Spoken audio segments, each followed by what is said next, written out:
Hey reefers, welcome back to the channel. Today I wanted to talk about coral warfare in my 150 gallon mixed reef tank.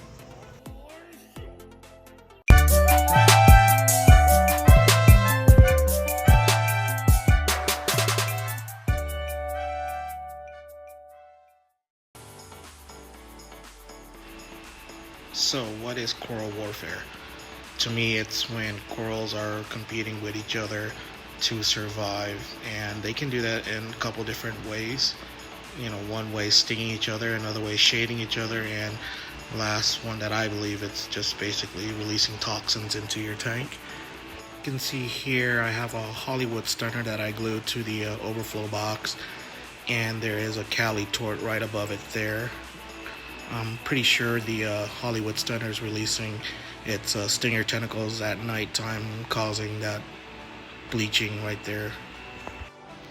I know I should get in there and cut off the dead coral, but I'm gonna leave it alone because I can probably use it as a barrier just in case the sweeper tentacles are trying to get to the middle of the colony there. It'll be a barrier and hopefully stop the tentacles from stinging any other part of the coral.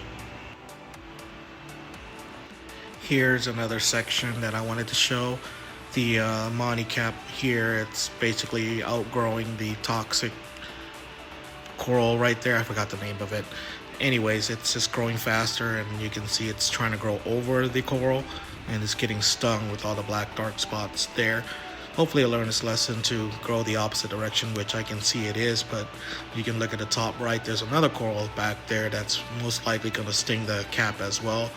So the cap has basically only one option to grow, and which is to spiral upwards, and that's something I'm looking forward to seeing it do. The next area I'm going to show is the Duncan, candy cane, and lepto.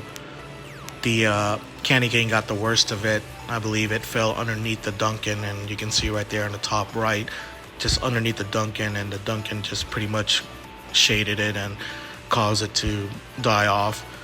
The lepto right here, you'll probably see pretty soon the sweeper tentacles that's going to come out. It's still trying to sting whatever it can find within its area, and I believe that's what's caused that bottom section of the candy cane to die off. We can do the best we can to make sure our corals thrive and survive in a tank, but a lot of things pretty much unpredictable.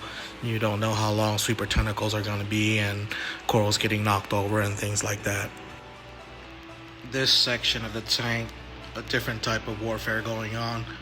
It's basically them shading each other out. You can see here the millie and the bird's nest pretty much are getting along, but they're just growing into each other, and the bird's nest is growing a lot faster and trying to shade out the millie itself. But you can see the millie's doing what it's doing, and it's growing towards the Miyagi tort there and trying to shade it out as well. So in the middle of my tank, you can see here's a lot of mini colonies and colonies that are growing and pretty much getting along, but most of it, they're just fighting with each other and trying to shade each other out. This coral here that's plating, that's actually an acropora. It's known as the strawberry fields. It's actually plating more than it is branching off. I do have another piece, and I know it's in a different location. It's from different reefers, but this one here, it's more of a branching out than plating out. I believe the one that's plating out more, it's just trying to secure real estate from all the other corals around it. You can see there's a bird's nest, Milka stylo, green stylo, Miyagi tort, and a Manila spy in its area, basically just trying to grow out and shade everything out and block everything from taking over its real estate. But I do get it. Every coral is going to grow differently, especially if they're placed in different parts of your tank. But we're going to watch it and see it branch out hopefully in the future. The next section is the worldwide corals. Pandora grows really fast, starting to shade off my Favia and beach bum Monipora I have.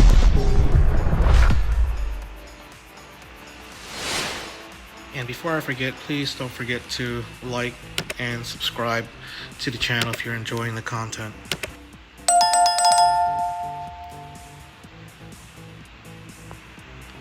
This area of the tank, the upper right hand corner, is pretty much growing exactly how I envision it to grow.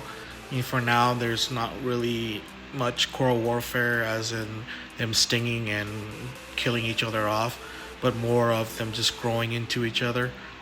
The Manila spy there just growing in between all the corals there, and doesn't look like it's getting killed off or killing anything else off, which is a good thing.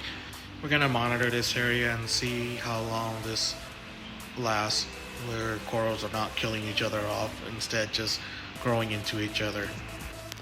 So overall, I mean, the tank's doing great as for coral growth, and sometimes coral growth is unpredictable. You don't know how fast things are going to grow and what direction it's going to grow into.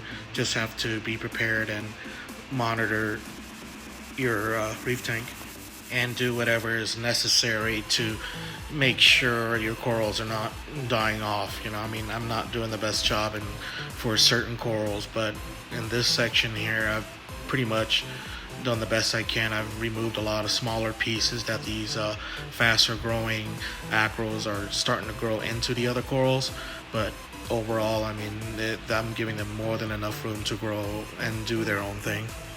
So, advice I can give any reefer out there: basically try to space your corals out accordingly. Just plan ahead for growth. Don't do what I did and cram your tank full of frags.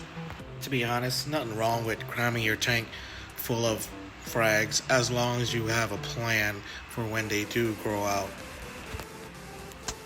Well, thanks again for watching my video, and I hope this helps anybody in the future when it comes to coral warfare on how to place corals. I mean, I don't think I showed you where and how, but basically you just have to plan ahead and be prepared to move things around and basically play musical chairs with your corals.